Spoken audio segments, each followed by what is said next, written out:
Hello guys, welcome with another vlog. पिछले जो हमारे व्लॉग्स थे उसमें हमने एस्टोनिया को विजिट नहीं किया था। मैं मौजूद हूँ तालिन एस्टोनिया में, तो आइए इसको विजिट करते हैं।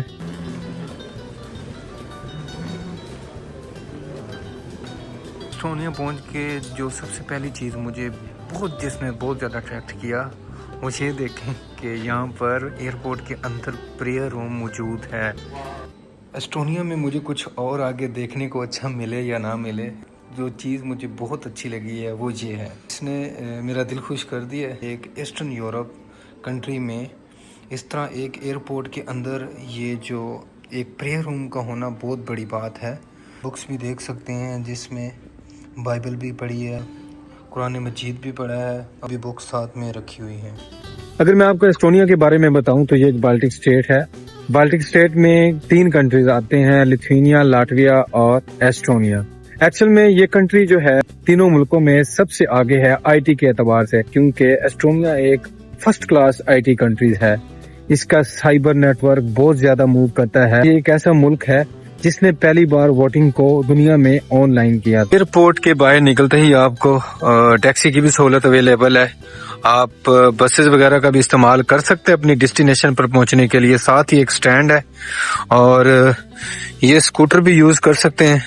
सिंपली आप इसको QR कोड को स्कैन करें और उसके बाद आप अपनी डेस्टिनेशन पर पहुंच सकते हैं। इस तरह की साइकिलें भी आपको दिखने को मिल जाएंगी और ये बिल्कुल एयरपोर्ट के साथ हर जगह पे मौजूद हैं। और इस वक्त मैं मौजूद हूँ एस्टोनिया तालिन की एक लोकल मार्केट में। Hello from Azerbaijan? I'm not. Not? I'm not. Yes. Well, we are looking. But all items is from Turkey, Azerbaijan. Oh, items from Turkey or Azerbaijan. And something else is from Iran. Can you please give us 1 cup of juice? Yes, juice. Yes. Yeah. You wanna take from there or from there? No fresh. Here is fresh. It's €5. 5. तो ये एक अनार की बोतल हमने ली है यहाँ पर।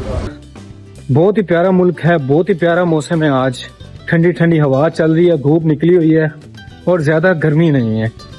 लोग बहुत पुरसुकून हैं और लोग इस मुल्क के खुश दिखाई देते हैं। लोगों की जो माली हालात हैं वो काफ़ी अच्छे हैं। बाल्टिक में ये कंट्री सबसे आगे है और सबसे कम आबादी है। एक कंट्री आज से तकरीबन 40 साल पहले पूरा क्रिश्चियनिटी पे था। जितनी तेज़ी से ये इस चीज़ पे शिफ्ट हुआ है, एक लोगों ने अपना जो दीन जिसको कहते हैं वो चेंज किया है। लाटविया लिथुआनिया में हमने देखा था कि लोग बहुत टॉल हाइटेड थे, यानी कि जो लड़कियां हैं या लड़के थे वहाँ के, उनकी हाइट्स काफ़ी ऊंची थी। लेकिन यहाँ के लोगों की हाइट्स दरमियानी है। अभी टाइम है कोई 4:30 बजे का और मैं अभी अपने हॉस्टल से निकला हूँ। भूख भी लग चुकी है तो मैं किसी पाकिस्तानी रेस्टोरेंट को सर्च कर रहा हूँ। जाकर देखेंगे, एक तो जायका देखेंगे और आपको भी रिव्यू देंगे और उसके अलावा ये बताएंगे कि उस रेस्टोरेंट की जो प्राइसेस हैं वो ठीक हैं या नहीं। एस्टोनिया की आबादी तकरीबन कोई 14-15 लाख है और मैंने देखा है कि सड़कें मोस्टली जो हैं वो बिल्कुल फ्री हैं। अगर तालिन में ऐसा है तो बाकी सिटीज़ में तो आप एक्सपेक्ट भी नहीं कर सकते कि लोग तो बिल्कुल सड़कों पे नज़र ही नहीं आते होंगे। हर तरफ खामोशी ही खामोशी होगी। और सामने आप देख सकते हैं ये एक चर्च है। बेशक ये कंट्री क्रिश्चियनिटी को आलमोस्ट छोड़ चुका है, लेकिन अब भी आप जगह जगह पर चर्च वगैरह देख सकते हैं। अगर हम लाटविया लिथुआनिया का इसके साथ कंपैरिजन करें तो सारे ममालिक में तकरीबन जो यहाँ की पर आवर वेज है वो कोई €5 के करीब है। एस्टोनिया में भी कोई ज्यादा नहीं है, लेकिन कोई 5.60 यूरो के करीब है। लेकिन इसका जो कॉस्ट ऑफ लिविंग है वो बाकी दोनों मुल्कों से बहुत ज्यादा है। तो जो कॉस्ट ऑफ लिविंग है, उस खाने का खर्चा, ग्रोसरी, उसके अलावा रिहाइश पर जो सबसे ज्यादा जो मशहूर है रिमी की जो सुपरमार्केट है, वहां पर गया था तो मैंने प्राइसेस देखी, वहां पे बहुत ज्यादा थी as compare to Latvia Lithuania, क्योंकि पिछले ट्रिप में मैंने लिथुआनिया और लाटविया को एक्सप्लोर किया था। यहाँ पर पैदल चलने वालों के लिए अलग रास्ता है और जो साइकिल वाले हैं उनके लिए अलग रास्ता है और गाड़ियों के लिए अलग रास्ता है। अगर हम थोड़ा सिटी सेंटर से बाहर जाएं कि इवन कि जो बड़ी व्हीकल्स होती हैं उनका भी जो रास्ता है वो अलग अलग होता है। अभी आप देख सकते हैं कि ये फुटपाथ है, तो ये पैदल चलने वालों के लिए है। नॉर्मली जो यहाँ के लोग हैं ना, उनको पैदल चलने की बहुत ज़्यादा आदत होती है। इन्होंने शुरू से ये आदत अपने अंदर डेवलप की हुई है। लाइक पाकिस्तान, इंडिया में लोग ज़्यादा नहीं प्रेफर करते कि वो पैदल चलें। ये साइकिल का ट्रैक है, ठीक है। ये जो है यहाँ पर गाड़ियों का ट्रैक है। मोस्टली जो लोग हैं जो पैदल चलते हैं, ये इतने अपनी जान की हिफाजत करते हैं कि ये नॉर्मली इन्होंने कोई वॉक करनी हो या फिर इन्होंने साइकिल राइड करनी हो तो ये ना ट्रैफिक के ऑपोजिट डायरेक्शन में जाते हैं। ये इम्कान होता है कि अगर कोई गाड़ी वाला किसी गफलत का शिकार हो गया है तो उसको नहीं पता चला लापरवाही की वजह से, तो ये बंदा उसे देख रहा हो, ये अपनी जान बचाने के लिए बिल्कुल अटेंटिव रहे और मौका आने पे अपने आप को सेफ साइड पे मूव कर ले। यहाँ पर आप देख सकते हैं इन्होंने पैदल चलने वालों के लिए, मतलब पैदल चलने का यहाँ पर बहुत रिवाज है। तो इस तरह के जो बेंचेस है ना, ये आपको जगह जगह पर मिल जाएंगे बैठने के लिए। ये पैदल चलने वालों के लिए रास्ता है और लोग बहुत ज़्यादा प्रेफर करते हैं पैदल चलना और शटल इस्तेमाल करना। बसेस का इस्तेमाल बहुत ज़्यादा प्रेफर किया जाता है। ये अभी आप देख सकते हैं ये सामने कोई बस स्टैंड है तालिन का, और ये बहुत बड़ा है और लोग खड़े हैं बस के इंतज़ार में। यहाँ पर एक सामने चर्च है, ये एक बड़ा हॉल है, बहुत बड़ा हॉल है। यहाँ पर कोई इवेंट जो है ऑर्गेनाइज़ करना बहुत ही ज़्यादा आसान है। और ये आप देख सकते हैं सामने यूक्रेन और तालिन का जो फ्लैग है वो आपस में मर्ज किया हुआ है। शेंजन में या यूरोपियन यूनियन में कहीं भी ट्रैवल करें तो ये जो फ्लैग है ना आपको हर जगह पे दिखाई देगा। लिथुआनिया में, लाटविया में, स्पेन में, क्योंकि इनकी जो हमदर्दी है वो यूक्रेन के साथ है। ये एक बस स्टैंड है और इस तरह की बसें यहाँ पर चलती हैं। टिकट खरीदेंगे तो वो 90 मिनट के लिए वैलिड होगी, यानी कि 90 मिनट के दौरान आप जितनी मर्ज़ी बसेस चेंज कर सकते हैं, लेकिन 90 मिनट के बाद आपका वो पास जो आपने ख़रीदा होगा वो एक्सपायर हो जाएगा। अभी बस स्टैंड है वो खचाखच भरा पड़ा है क्योंकि ये लोग बहुत ज़्यादा चलते हैं और बहुत ज़्यादा बसों पर ट्रैवल करते हैं। और आप ये सामने ट्रैम भी देख सकते हैं, बहुत ही प्यारी। और एज़ कम्पेयर अगर मैं कंपेयर करूं लाटविया में मैंने लास्ट टाइम ये देखी थी ट्रैम, तो उसके हिसाब से ये बहुत प्यारी है। ये बिल्कुल एक लेटेस्ट किस्म की ट्रेन है और ये बिल्कुल बीचों बीच सिटी सेंटर में चल रही है और साथ गाड़ियाँ भी मूव कर रही हैं। और जो ट्रेन और बसेस का जो निज़ाम है वो बहुत ही ज़्यादा अच्छा है। एक बात का मैं मज़ीद इजाफा करूं कि एस्टोनिया भी बाकी कंट्रीज़ की तरह ईस्टर्न यूरोप की बहुत ज़्यादा ठंडा होता है। सर्दियों में यहाँ पर इतनी ज़्यादा बर्फ़बारी होती है कि टेम्परेचर जो है वो माइनस में हो जाता है। यहाँ पर एक स्वाना जो है उसका बहुत रिवाज है। यहाँ पर स्वाना जो है ये आयरिश में ईजाद हुआ और एस्टोनिया के हर दूसरे घर में स्वाना की जो है वो सहूलत मौजूद है। इवन कि जिस होटल में मैं रह रहा हूँ उसमें भी स्वाना की जो है वो सहूलत मौजूद है। इस आप नहाने के बाद या किसी भी टाइम आप जाते हो रिलैक्सेशन के लिए वहाँ पर अपने आप को गर्म रखने के लिए, और यहाँ पर इसका बहुत ज़्यादा रिवाज है और लोग बहुत ज़्यादा तादाद में इसको अपने घरों में इंस्टॉल करवाते हैं। अक्सर लोग स्वाना इस्तेमाल करने के बाद मज़ीद रिलैक्सेशन के लिए सर्दियों में बिल्कुल ठंडे पानी में भी चले जाते हैं। और यूरोप में मैंने जो देखा है ये ट्री जो है ना, मुझे इसने बहुत ज़्यादा अट्रैक्ट किया है। आप इसकी खूबसूरती को देखते हैं। यूरोप जो है समर में वो देखने वाला होता है, बहुत ही खूबसूरत हो जाता है। सर्दियों में हर तरफ बर्फ़बारी नज़र आती है और आप देख सकते हैं कि ये जो है ये ऐसे लग रहा है जैसे दरख्त के ऊपर छोटे छोटे किसी ने दरख्त ना लगा दिए हों, और ये शहर की खूबसूरती को मज़ीद बढ़ा देते हैं। भाई ट्रैम को यहाँ पर एक मिनट का सांस नहीं है, कभी इधर से इधर जा रही है और कभी उधर से इधर आ रही है। तो यहाँ से आप यहाँ की जो पब्लिक ट्रांसपोर्ट है वहाँ का अंदाज़ा लगा सकते हैं। जिस मुल्क की आबादी इतनी कम हो और जो पब्लिक ट्रांसपोर्ट की सर्विस इतनी ज़बरदस्त हो कि हर 2 मिनट बाद, हर 1 मिनट बाद, हर 30 सेकंड बाद कोई ना कोई ट्रेन यहाँ से गुज़र रही हो, कोई बस गुज़र रही हो, तो लोग प्रेफर करेंगे कि वो पब्लिक ट्रांसपोर्ट ही यूज़ करें। क्योंकि उनको वो ये बहुत ज़्यादा कन्वीनियंट फील होगी और वो आसानी से अपनी गाड़ी रखने की बजाय इन चीज़ों को प्रेफर करेंगे। तो ये इशारा ओपन हो चुका है, गाड़ियाँ साइड की खड़ी हो गई हैं, तो पेडेस्टेरियन अपना जो है वो रोड पार कर रहे हैं। तो भाई हम एस्टोनिया में पहुंच चुके हैं। तो अभी आपको नंबर प्लेटों पे EST जो है वो देखना शुरू हो जाएगा। EST का मतलब है वेलकम टू एस्टोनिया, और ये है एस्टोनिया का परचम, आपको ऊपर बिल्डिंग के दिखाई दे रहा होगा। माहौल बहुत ज़्यादा प्यारा है, आसमान साफ़ है, ठंडी ठंडी हवा चल रही है। इस वक्त हम मौजूद हैं एस्टोनिया के ओल्ड टाउन में, और कोई इतना ज़्यादा टूरिस्ट दिखने को नहीं मिल रहा। देख सकते हैं जो हैलोवीन के जो स्टैचूज़ हैं, यहाँ से आप ये नॉर्मली नवंबर में ये कंट्रीज़ हैलोवीन सेलिब्रेट करते हैं।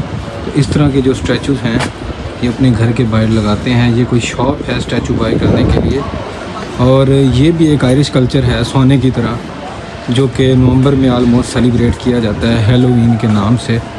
और यहाँ पर इसका बहुत ज़्यादा ट्रेंड है, लोग अपने घरों के बाहर इस तरह के पुतले लगाते हैं और हैलोवीन का जो एक कल्चर है, जो एक ट्रेडिशनल रिवाज है यहाँ का, उसको सेलिब्रेट करते हैं। और एक बात मज़ीद ये मैं बताऊँ कि आज तक इस मुल्क पर जितने भी कब्ज़े हुए तो इन्होंने हमेशा अपने हथियार डाले और अपने लोगों को जो है वो उनकी जान को महफूज बनाया, क्योंकि ये जानते हैं कि जो चीज़ें हैं, जो कंट्रीज़ हैं, वो बाद में आज़ाद भी हो जाते हैं, बन भी जाते हैं वक्त के साथ। लेकिन जो लोग एक बार चले जाते हैं, जो अपनी ज़िंदगी का जो चांस है वो लूज़ कर देते हैं, उसके बाद उनको नहीं मिलता। तो जब भी इन पर कोई जंग मुसल्लत की गई, इन्होंने सिचुएशन को देखते हुए अपने लोगों की जानों को बहुत ज़्यादा ज़रूरी समझा। और ये यहाँ की मैंने अब तक की सबसे जो खूबसूरत है जो ट्रेन देखी है वो ये है। नाम इन्होंने यूरी 140 रखा हुआ है, और ये बिल्कुल बीचों बीच ओल्ड टाउन के चल रही है। अपनी सिग्नल रेड है तो ये रुक गई है। बहुत ही प्यारी लुक है इसकी, और 2 सेक्शन में इसको डिवाइड किया हुआ है, और एक छोटी सी ट्रेन है। एक चीज़ एडिशनल ये मैंने देखी है, जो सिग्नल में चेंजेस यहाँ पर आके देखी है, वो ये जो वाइट कलर का एक आई बना हुआ है, ये बेसिकली ट्रेन के लिए है। इस तरह का ये कंट्री है, उस हिसाब से जो इसका ये IT सेक्टर है उसको देखें तो ये दूसरे जो बहुत ज़्यादा एडवांस कंट्री हैं उनको टक्कर देता है। और इनका यहाँ का जो साइबर नेटवर्क है वो बहुत ज़्यादा स्ट्रॉन्ग है IT। जब से मैं चल रहा हूँ सड़क पर, मैं ट्रैम्स मुसलसल चलते हुए देख रहा हूँ, एक आ रही है एक जा रही है। ये लोगों की आसानी के लिए बहुत ज़्यादा मददगार है। पब्लिक ट्रांसपोर्ट यहाँ पर अंधाधुंध चल रही है, और यहाँ के लोग भी ज़्यादातर जो है वो अपनी गाड़ियों की बजाय पब्लिक ट्रांसपोर्ट का इस्तेमाल करना ज़रूरी समझते हैं। यहाँ पर ओल्ड टाउन के बिल्कुल साथ आपको KFC भी देखने को मिल जाएगा। आलमोस्ट पूरे यूरोप में जो KFC है वो हलाल है। आप कहीं भी जाएं तो आप KFC लाजमी ट्राई कर सकते हैं। शहर के बीचों बीच आपको क्लॉक की भी सहूलत देखने को मिलेगी। इस टाइम जो है वो 7:45 है, तो एग्जैक्ट टाइम आप इस क्लॉक पर भी देख सकते हैं। अगर आगे आने जाने वाले बंदे का मोबाइल और फ़ोन ऑफ हो गया है तो वो यहाँ पर भी अपना टाइम देख सकता है। यहाँ पर आपको जगह जगह पे इस तरह के जो स्टैंड हैं वो देखने को मिलेंगे। एक्चुअली ये पेड स्टैंड होते हैं। आप ये जो QR कोड है वो स्कैन करते हैं, उसके बाद जो अपनी साइकिल है वो इस तरह लॉक कर सकते हैं यहाँ पर। अगर आप पास में कहीं जाना चाहते हैं, फ्री टेंशन हो कि आपकी साइकिल जो है यहाँ पर बिल्कुल महफूज है, और इसकी कुछ पेमेंट होती है वो आप QR कोड स्कैन करके उनको पे करते हैं, और इस तरह अपनी जो बाइक है वो यहाँ पर पार्क कर सकते हैं। आपको एक और चीज़ बताऊँ कि जहाँ पर चलने के लिए रास्ता होता है, लाइक ये आप रेड कलर का जो है ये साइकिल का जो है वो ट्रैक है, ये पैदल चलने का अलग ट्रैक है। तो इसके साथ आपको सड़कों पे जो बस है उसकी एक अलग लाइन देखने को मिलेगी, जहाँ पर सिर्फ बस ही मूव कर सकती है। अगर गाड़ी ने कहीं राइट टर्न लेना हो तो फिर ये लाइन यूज़ हो सकती है। तो इस तरह इन्होंने अपने जो रोड्स हैं उनकी डिवीज़न की हुई है, ताकि जो ट्रांसपोर्ट है वो आसानी से मूव कर सकें। ये है जी साइकिल ट्रैक, और उसके साथ बस ट्रैक। और बस ट्रैक में कुछ गाड़ियाँ अलाउ भी होती हैं जो कि इलेक्ट्रिक हों। ये डिपेंड करता है कि वो ट्रैक किस किस्म का है। यहाँ पर साइकिल चलाने का इतना ज़्यादा रिवाज है कि ये देखें बूढ़ी औरत भी साइकिल पर उसको अनलॉक करके अपनी साइकिल जो है वो लेकर जा रही है। तो फाइनली मैं कोई 30 मिनट की वॉक के बाद, जो कि मुझे लगता है इस सिटी का इकलौता पाकिस्तानी रेस्टोरेंट है, उस तक पहुंच चुका हूं। जो नेम है वो दावत कबाब एंड रेस्टोरेंट है। तो मेरे पास मेन्यू है, मैंने इसका जो मेन्यू है वो तसल्ली से विज़िट किया है। प्राइस का जो हिसाब है वो बहुत अच्छा लगा है। ये दावत रेस्टोरेंट है और मैं आपको प्राइसेस के हिसाब से तो रिकमेंड कर रहा हूँ, लेकिन लेटर मैं आपको इसका जो टेस्ट है वो भी बताऊँगा। कोई यहाँ पर हर तरह का फूड मिल सकता है, बिरयानी, सी फूड, ग्रिल, कुछ भी आप यहाँ से बाय कर सकते हैं। ये इस रेस्टोरेंट का जो खाना मैंने ऑर्डर किया था वो आ चुका है। यहाँ पर हमें 3 चीज़ें दिखाई दे रही हैं। ये जो है वो कबाब मसाला कढ़ाई है और उसके साथ इन्होंने ये थोड़ा सा सैलड ऐड किया हुआ है और साथ राइस हैं, और ये हमने यहाँ पर नॉन ऑर्डर किए। तो अभी मैं इसका टेस्ट करता हूँ, फिर आपको रिव्यू देता हूँ, ऑनेस्ट रिव्यू कि इसका टेस्ट कैसा था। खाना मैंने लिया है खाना बहुत ही ज़्यादा मज़ेदार था। तकरीबन मेरा कोई 20 यूरो के अराउंड बिल बना है। काफ़ी लजीज खाना था। मैं आपको रिकमेंड करूँ जब भी आप तालिन आएँ तो ये रेस्टोरेंट जो है वो लाजमी ट्राई करें। ये दावत कबाब के नाम से रेस्टोरेंट, आप सिंपल गूगल से जो है उसको ढूंढ सकते हैं। और एट द एंड मेरे पास ये खाना बच गया जो मैंने पैक भी करवा लिया, यानी कि जो खाने की क्वांटिटी थी वो काफ़ी ज़्यादा थी।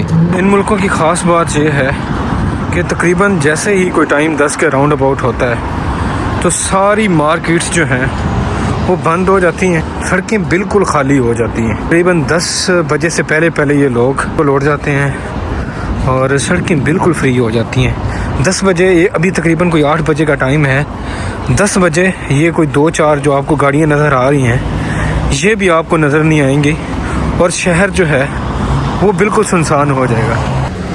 हमें यहाँ से जाना होगा। तो लो जी, मैं आ चुका हूँ रे में। यहाँ पर है फ्रूट्स वाला सेक्शन। तो भाई जी अभी मुझे चाहिए कॉफ़ी, और मैं तो पिछले कोई 1 मिनट से, ये मार्ट एक्चुअली थोड़ा सा बड़ा है, पानी मुझे मिल गया था तो मैं कॉफ़ी ढूंढ रहा हूँ। मैं प्रेफर करूँगा कि साशे जो है वो हो जाए। Nescafe 3 in 1 strong Nescafe.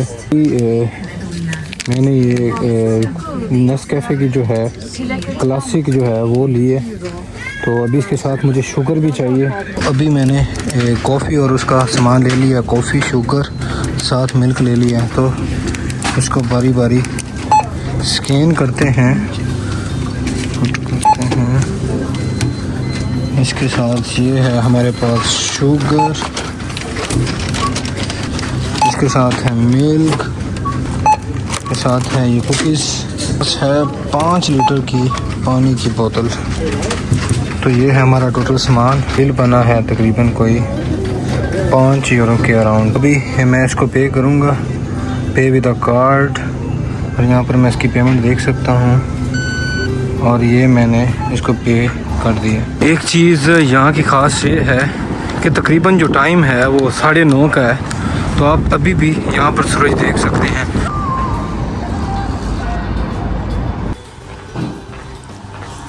तो ये है जी मेरा होटल और ये है कमरा। आपको इसका भी एक ऑनेस्ट रिव्यू दे दूं।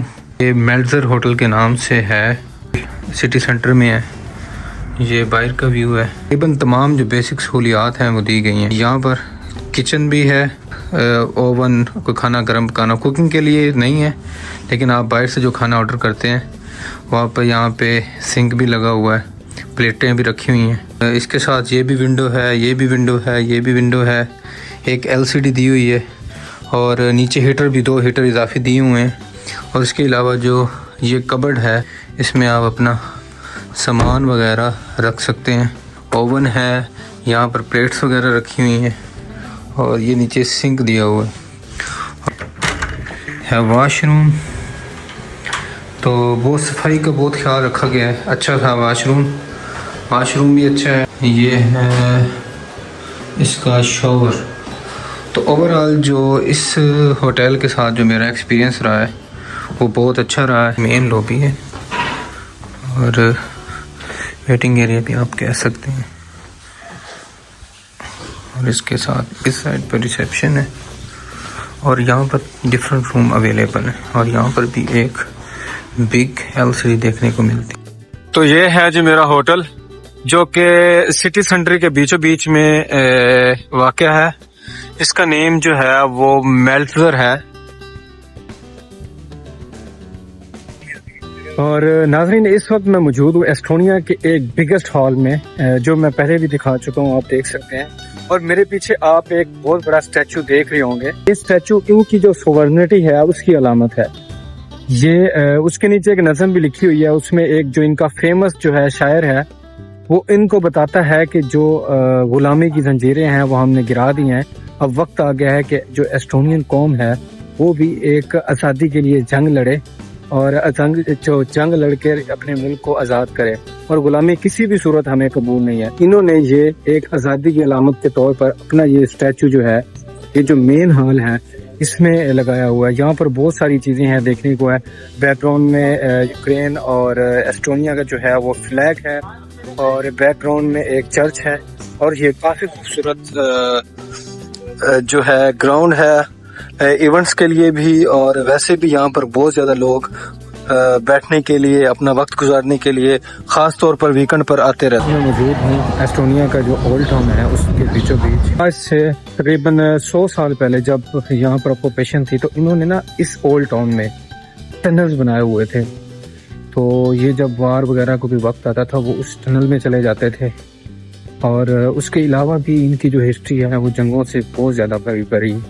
मैं कहता हूँ इन मुल्कों ने जितनी ज़्यादा जंगें देखी हैं वो उतनी किसी ने भी नहीं देखी होंगी, खैर। लेकिन अब जब से एक यूनियन बनी है तो इनको एक सुख का सांस आया। अगर मैं ज़ुबान की बात करूँ तो यहाँ की जो ऑफिशियल लैंग्वेज है वो एस्टोनियन है। इनका नौजवान तबका है वो तकरीबन जो है वो इंग्लिश बोलना चाहता है, लेकिन जो इनके 40+ लोग हैं वो आज तक भी इंग्लिश इस हिसाब से नहीं बोल सकते, क्योंकि उस दौर में रशिया का कब्ज़ा था तो वो रशियन अच्छी बोल सकते हैं। तो जो न्यू इमिग्रेंट्स होते हैं उनके लिए जो इनकी यूथ है उनके साथ मर्ज करना आसान होता है, इंग्लिश में बात कर सकते हैं, क्योंकि इनकी यूथ पढ़ी लिखी और इंग्लिश बहुत अच्छे तरीके से जानती है।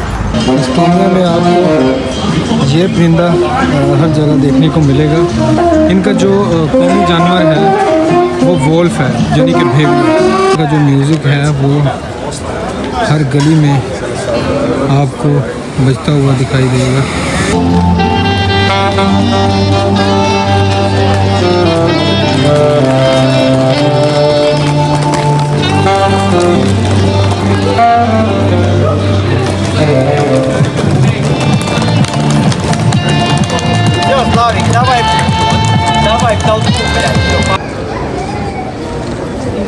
तो इस वक्त मैं मौजूद हूँ तालिन के ओल्ड टाउन में, और आज वीकेंड है। तो नॉर्मली ओल्ड टाउन में ज़रूरत से ज़्यादा लोग होते हैं, तकरीबन मुल्क जैसा भी है, लेकिन ओल्ड टाउन में लोग हर टाइम होते हैं। लेकिन आज है वीकेंड, आज फ्राइडे है, तो फ्राइडे की वजह से आप देख सकते हैं कि किस कदर लोग खचाखच ओल्ड टाउन में आए हुए हैं, और डिफरेंट कैफ़े में बैठ के कॉफ़ी वगैरह पी रहे हैं। कॉफ़ी पीना ये बहुत पसंद करते हैं, ख़ास तौर पर ये जो कैफ़े आप सामने देख रहे हैं, इस तरह के कैफ़े में ओपन बैठ के, क्योंकि नॉर्मली यहाँ पर विंटर होता है तो बाहर बैठने वाला कोई सीन नहीं होता। तो जब समर आता है तो इस तरह के जो कैफ़े होते हैं इनकी सेल भी बढ़ जाती है, और लोग बाहर जाकर कॉफ़ी वगैरह पीना पसंद करते हैं। समर के वीकेंड जो हैं मेरे हिसाब से इनके लिए इस तरह के कैफ़े में गुजारने के लिए बहुत ही ज़बरदस्त। यहाँ पर डिफरेंट किस्म के जो है स्टॉल्स लगे हुए हैं। ये रोस्टेड बादाम है, ये एक रोस्टेड बादाम का ठेला है।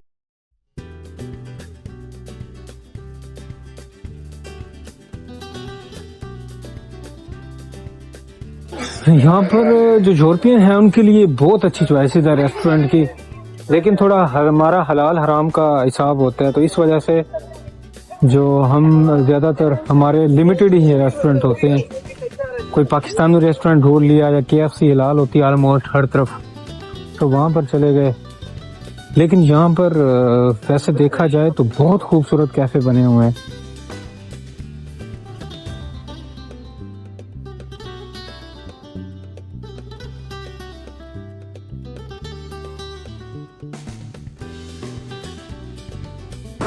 वैसे मैंने यहाँ पर देखा है बाकी मुल्कों की तरह यहाँ पर लोकल शॉप्स बहुत हैं। अभी मैंने एक देखा है जो रोस्टेड जो बादाम थे उसका एक ठेला भी लगा हुआ था, रेड़ी लगी जिसको रेड़ी हम कहते हैं, वो भी लगी हुई थी। और हमने कल लोकल मार्केट को भी विज़िट किया था यहाँ पर, तो पूरा मतलब एक एशियन फील आती है। नॉर्मली यहाँ पर ऐसा होता नहीं है, यहाँ पर बड़ा प्रोफेशनल माहौल होता है इन मुल्कों में। ये भी कोई मेन एरिया है, यहाँ पर लोग इकट्ठे हुए हैं। यहाँ पर आके मुझे ऐसा लग रहा है कि मैं स्वीडन में आ गया हूँ। Same I was in Sweden. यहाँ पर भी ऑलमोस्ट बीच में एक बड़ा हॉल है, बेंचेस वगैरह लगे हुए हैं। वीकेंड है, लोग निकले हुए हैं। Ya buradan bir an önce Sisterot gidebilir miyiz? Ben gerçekten kafamızın üstünde uçan martılardan çok uylandım artık. Umarım kapşonlu içine ये देखें, ये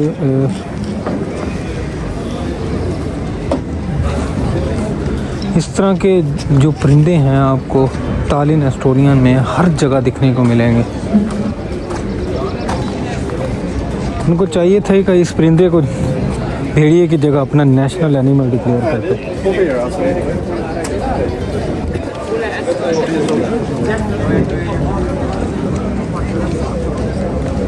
आज वीकेंड की वजह से काफ़ी ज़्यादा रश है। नॉर्मली ये खाना बाहर से खाते ही खाते हैं, घरों में ज़्यादातर नहीं बनता है इनके खाना। तो जिन घरों में बनता भी हो, अगर वो फैमिली है तो वो वीकेंड्स पे लाजमी बाहर निकलते हैं।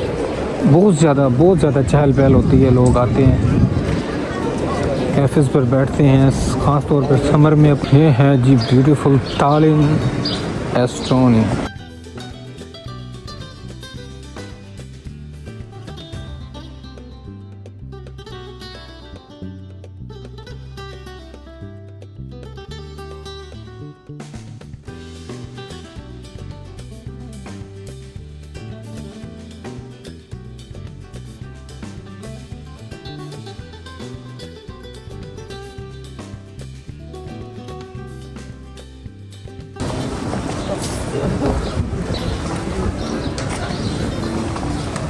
ये जो अभी मेरे साथ से लोग गुजरे हैं ग्रुप की शक्ल में, नॉर्मली ये होता है कि लोगों ने जब कोई शहर विज़िट करना होता है, कोई कंट्री विज़िट करना होता है, तो वहाँ का जो टीम होती है, जो विज़िटिंग वाली टीम होती है, कुछ टूरिस्ट ग्रुप होते हैं, टूरिस्ट गाइडर जिसको कहते हैं। तो नॉर्मली टूरिस्ट गाइडर जो हैं वो उनसे ये रब्ता करते हैं, उनसे काफ़ी मुल्कों से लोग रब्ता करते हैं।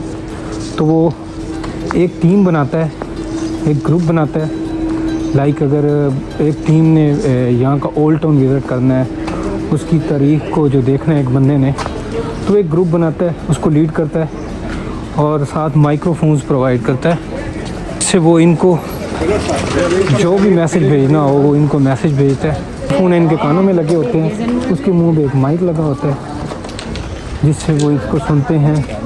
इस कंट्री की हिस्ट्री की हैं वो इनको बताता है।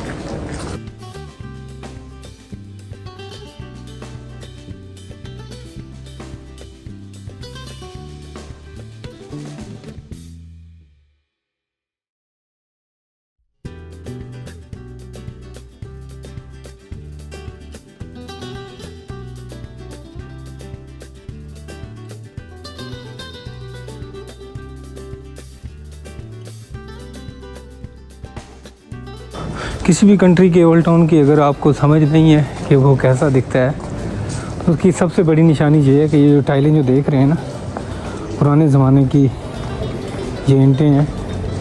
तो कोई भी ओल्ड टाउन आप विज़िट करेंगे, उसका जो टाइलों का स्ट्रक्चर होगा वो इस तरह का होगा। टाइलों को देख के आपको लाजमी समझ लग जाएगी कि आप ओल्ड टाउन पहुँच चुके हैं। जो जदीद तौर की ज़िंदगी है, लोग उससे बहुत ज़्यादा बोर हो जाते हैं। हमारे कंट्री में तो जदीद ज़िंदगी अभी तो ख़ास आई नहीं है, लेकिन ये लोग बहुत एडवांस जी रहे हैं। तो इस वजह से जो एडवांस ज़िंदगी है उसको देख देख के ये बोर हो चुके होते हैं। तो इनको जो कदीम तर्ज की जो ज़िंदगी होती है वो बहुत पसंद होती है। तो इस वजह से जितने भी कंट्रीज़ है वो अपने ओल्ड टाउन को महफूज बनाते हैं। ये देखिए यहाँ पर एक उन्होंने गुलदान बनाया हुआ है फूल रखने के लिए, और उसका जो बुक्स का कवर है ना, उसको काट में बीच में उन्होंने फूल लगाए हुए हैं। ये मेन चीज़ है लोगों की अटेंशन लेना। हर कंट्री में एक ओल्ड टाउन होता है जो इनके फेमस सिटी होते हैं, 2-4 नॉर्मली कोई कंट्री में जितने सिटी होते हैं सब में ओल्ड टाउन होता है। वो बड़ा मैटर करता है इन कंट्रीज़ के लिए, क्योंकि टूरिस्ट जितना ज़्यादा ओल्ड टाउन में आता है इतना कहीं भी नहीं आता। उनको पुरानी चीज़ें, या तो टूरिस्ट को बहुत ज़्यादा पुरानी चीज़ें देखना पसंद होती हैं, या तो बहुत ज़्यादा एडवांस और नहीं।